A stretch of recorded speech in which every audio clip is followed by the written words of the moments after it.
요한복음 7장 39절, 16장 7절 같이 읽겠습니다.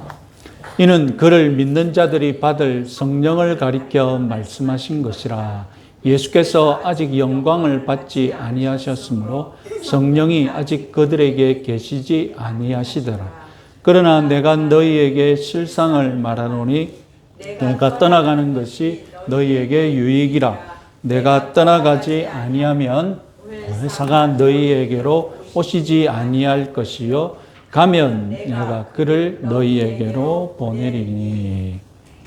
성령 강림절은 전 세계 모든 기독교인들이 공통으로 지키는 교회 절기입니다.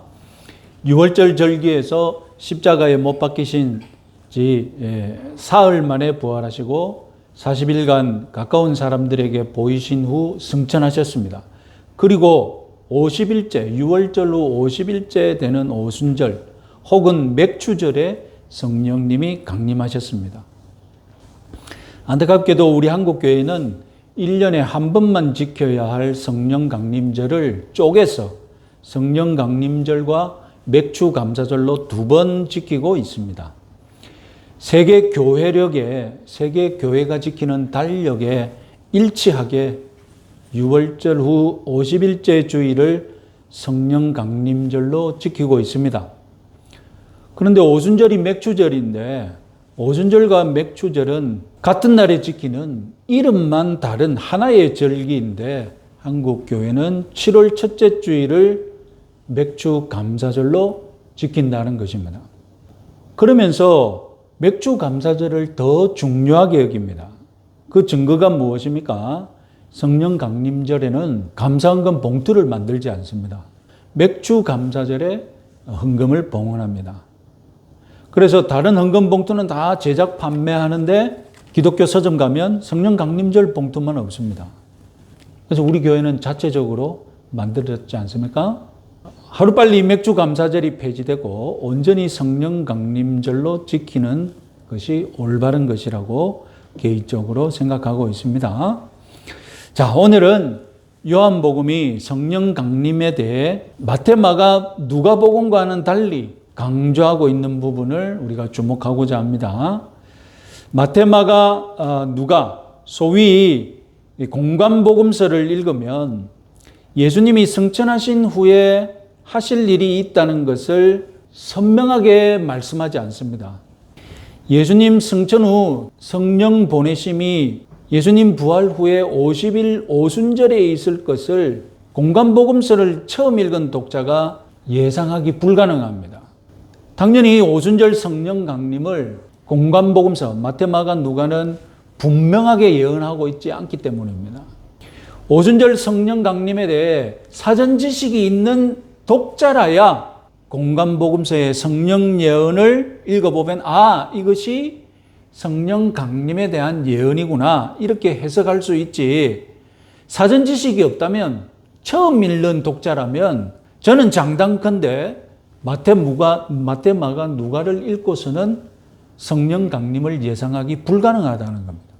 그런데 마태, 마가, 누가 공관복음을 지나서 네 번째 복음서인 요한복음을 읽으면 성령 강림에 대해, 성령의 오심에 대해 더 많이 알게 됩니다. 성령에 대해 잊을만 하면 요한복음은 언급하고 있기 때문입니다. 자, 요한복음 7장 39절은 요한복음에서 성령님이 제자들에게 임할 것을 처음으로 언급한 구절입니다. 우선 눈에 띄는 것은 왜 가로 속에 인쇄되어 있는지 우리가 알아야 되겠죠. 그 이유는 이 본문이 헬라어 사본상으로 논란이 있기 때문입니다. 성경 저자가 기록한 최초의 원본 남아있지 않습니다.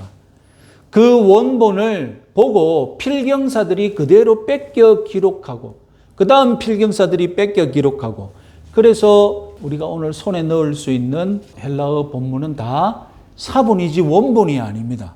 그런데 그 뺏겨 기록하는 과정이 순전히 유관과 맨손 그리고 필기 도구로 기록한 것이니 여러분 무슨 문제가 있겠습니까?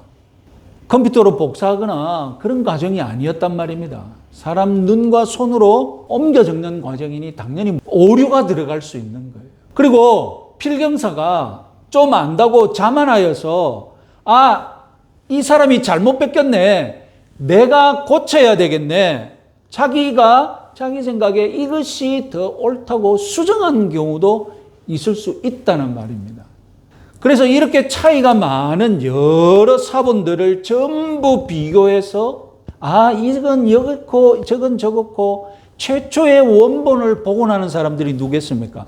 바로 성경학자들이 그런 일을 하는 거죠. 그런데 그렇게 복원하다 보면 확정 지을 수 없는 구절들이 있습니다.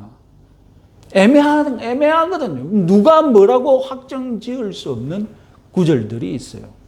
오늘 39절 괄호 안에 있는 문장이 바로 그렇습니다. 이 문장이 기록된 사본이 다수 사본도 아니고 다른 문장이 기록되어 있는 경우도 있고 어떤 경우에는 성령이 아직 주어지지 않았다 이렇게 기록되어 있는 부분도 있고 비록 괄호 안에 인쇄되었지만 이 본문이 말하고자 하는 바와 요한복음에서 성령에 관해서 가르치는 부분과 정확하게 일치하기 때문에 그나마 옳다고 기록한 것입니다.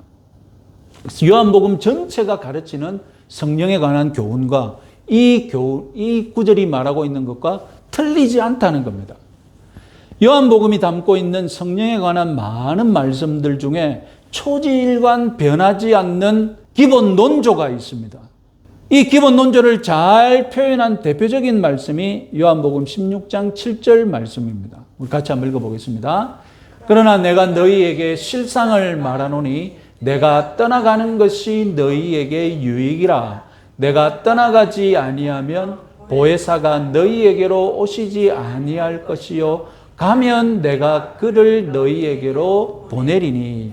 요한복음의 성령론은 잊을만 하면 예수님이 이 사실을 말씀하신다는 것입니다.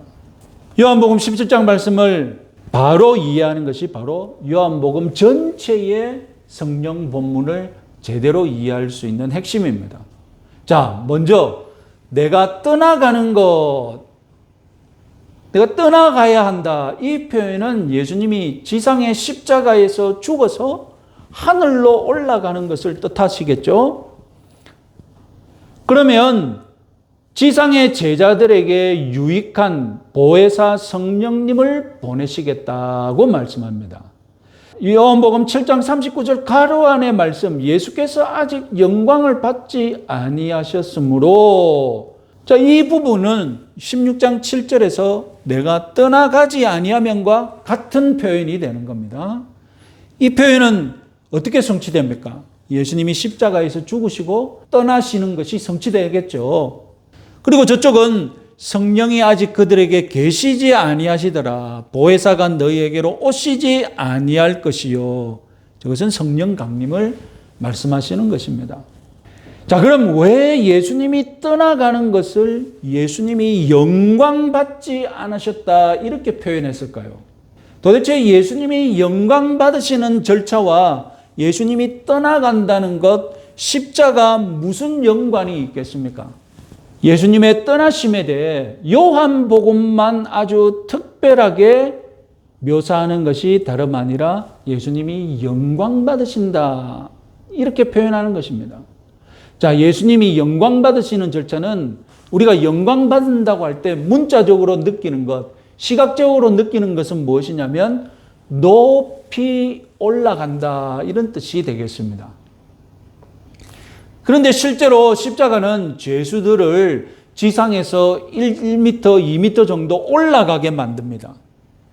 예수님은 문자적으로 십자가 위에 올라갑니다.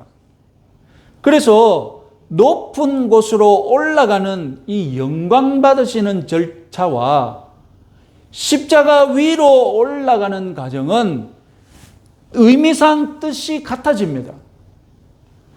그런데 올라가는 과정은 십자가에 올라가는 것으로 끝나지 않습니다.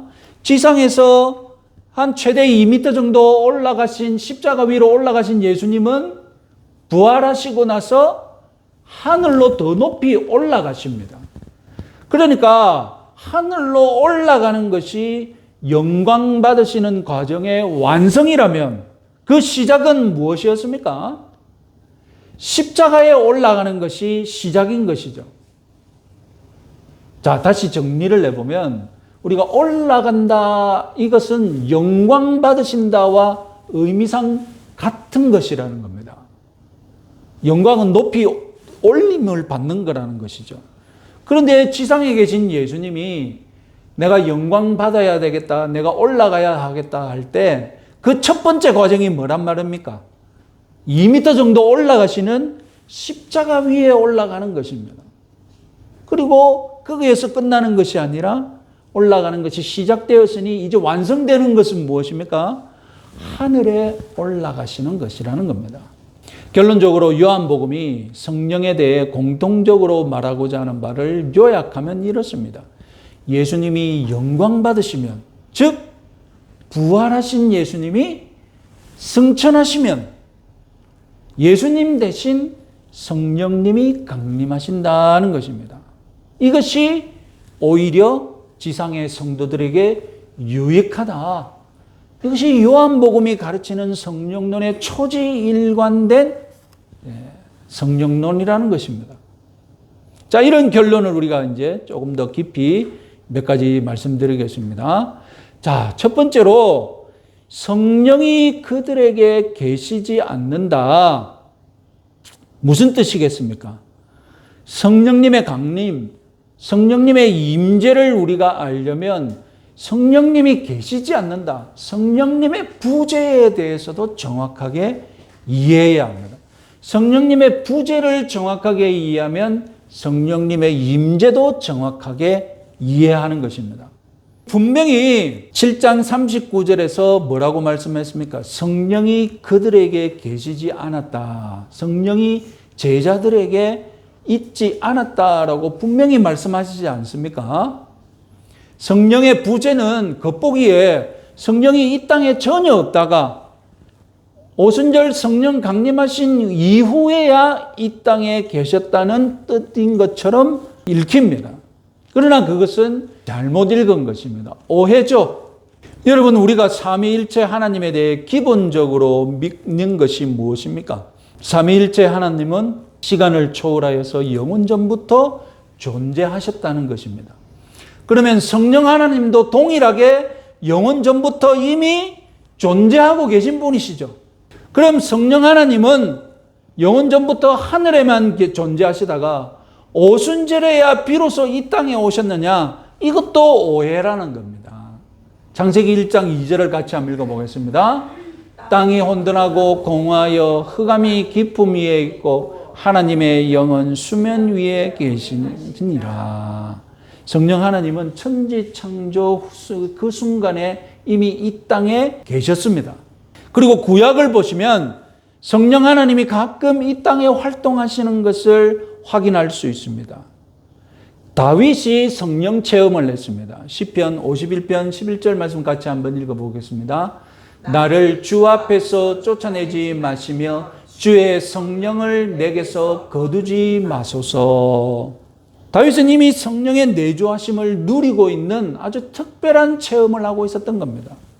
자, 그러면 어떤 결론을 우리가 잠정적으로 내려볼 수 있습니까? 부활 이전에 성령님이 계시지 않았다는 말씀은 어떻게 이해해야 합니까? 성령님은 이 세상에 이미 존재하고 있었지만 제자들 속에 내주하지 않았다는 말씀입니다.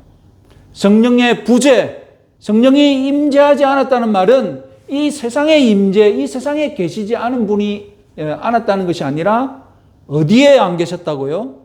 제자들 속에 계시지 않았다는 말씀입니다.